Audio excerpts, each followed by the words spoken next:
कल तक 11 मई 2021 तक लगभग 6.63 करोड़ वैक्सीन, 6.63 करोड़ वैक्सीन के डोजेस जो हैं वो एक्सपोर्ट किए गए थे, हिंदुस्तान के बाहर भेजे गए थे। इसको लेकर काफी घमासान रहा कि आखिर ये क्यों भेजे गए। हिंदुस्तान में वैक्सीन की कमी थी, इनको भेजना नहीं चाहिए था, अपने बच्चों को पहले वैक्सीन करना चाहिए था, बाद में लोगों को देना चाहिए था। देखिए, ये जो वैक्सीन बाहर भेजे गए वो दो कैटेगरी में भेजे गए हैं। जो पहला कैटेगरी है जिसमें लगभग 107 लाख अर्थात 1 करोड़ 7 लाख आसपास वैक्सीन भेजा गया है, यह एड के रूप में भेजा गया है। एड मतलब मदद, एड मतलब ग्रांट के रूप में भेजा गया है। ग्रांट के रूप में, मदद के रूप में, एड के रूप में मात्र 1 करोड़ वैक्सीन ही भेजा गया है।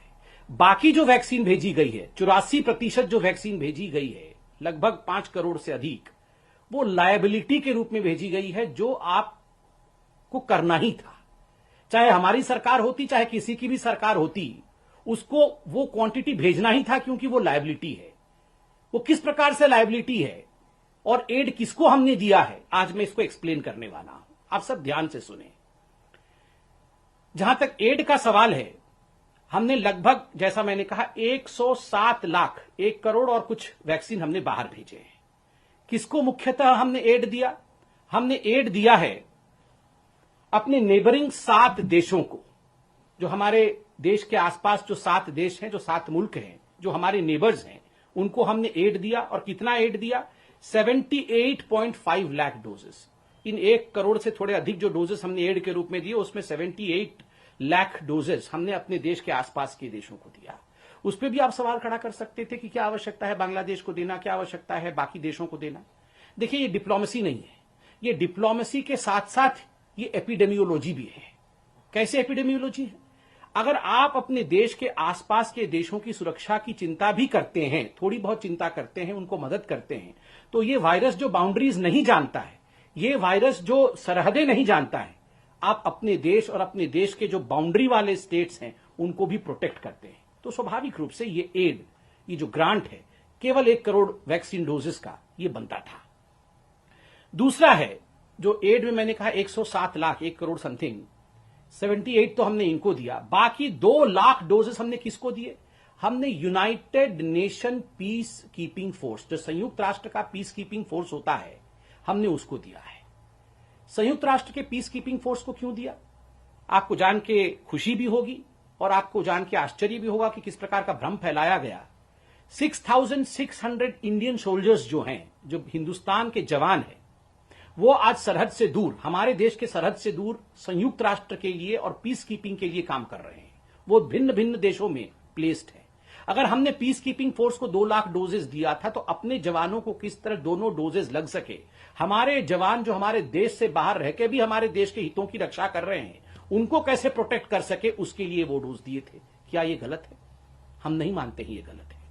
अब आते हैं, ये जो एड दिया गया, ये कुल मिलाकर जितना भी हमारा एक्सपोर्ट हुआ उसका 16% था, अर्थात लगभग 1 करोड़ डोजेस। बाकी जो 5.5 करोड़ डोजेस हैं, लगभग 84% जो है, वो क्यों बाहर भेजा गया? वो एड नहीं है, वो ग्रांट नहीं है, वो कोई सहायता नहीं है, वो लायबिलिटी है, वो कंपल्शन है। 2 प्रकार की लायबिलिटीज होती है, एक है कॉमर्शियल लायबिलिटी और दूसरा है लाइसेंसिंग लायबिलिटी। कॉमर्शियल लायबिलिटी क्या है?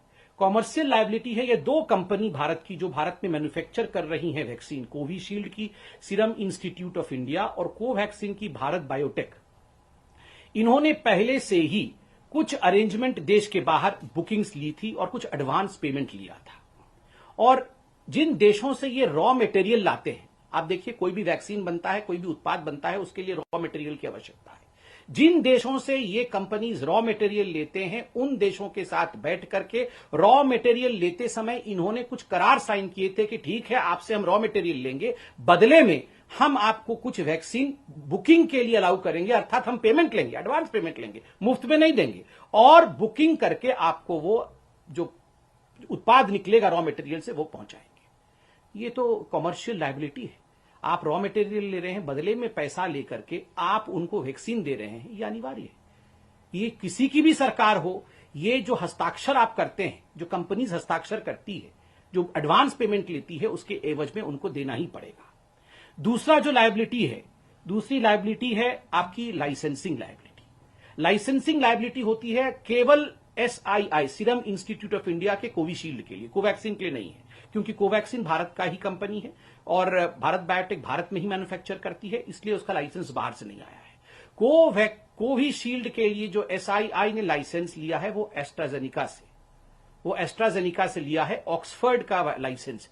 तो स्वाभाविक रूप से जब ये लाइसेंस बाहर से आता है तो आपको बाहर कुछ भेजना पड़ता है। क्यों भेजना पड़ता है कि WHO कोवैक्स फैसिलिटी बनी है, संयुक्त राष्ट्र की जो WHO है, वर्ल्ड हेल्थ ऑर्गेनाइजेशन, इसकी एक कोवैक्स फैसिलिटी बनी हुई है और भारत ने 30% अपना वैक्सीन लाइसेंसिंग लायबिलिटी के अंतर्गत कोवैक्स फैसिलिटी को भेजा WHO में। क्यों भेजा?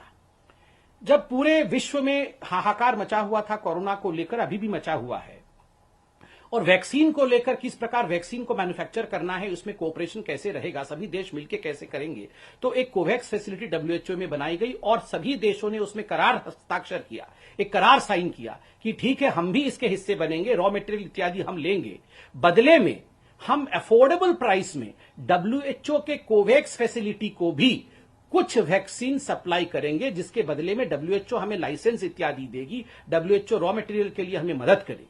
आज आप देखिए एस्ट्राजेनिका का जो हमें लाइसेंस मिला, जिसके एवज में आज कोविशील्ड मैन्युफैक्चर हो रहा है, तो स्वाभाविक रूप से उसमें WHO कोवैक्स फैसिलिटी का भी एक बड़ा हाथ है। और चूंकि ये करार तमाम देशों ने हस्ताक्षरित किया था, we are all part of that agreement with WHO COVAX facility. So 30% of what we call as export was sent as a compulsory item to WHO COVAX facility. So इसको आप नहीं कह सकते हैं कि हमने अपने बच्चों को वैक्सीनेट नहीं किया, वहां क्यों दे दिया। अगर हम ये नहीं करार करते तो कल को ये वैक्सीन की जो सुविधा हमें कोविशील्ड के रूप में भारत में मिली है वो नहीं मिलती।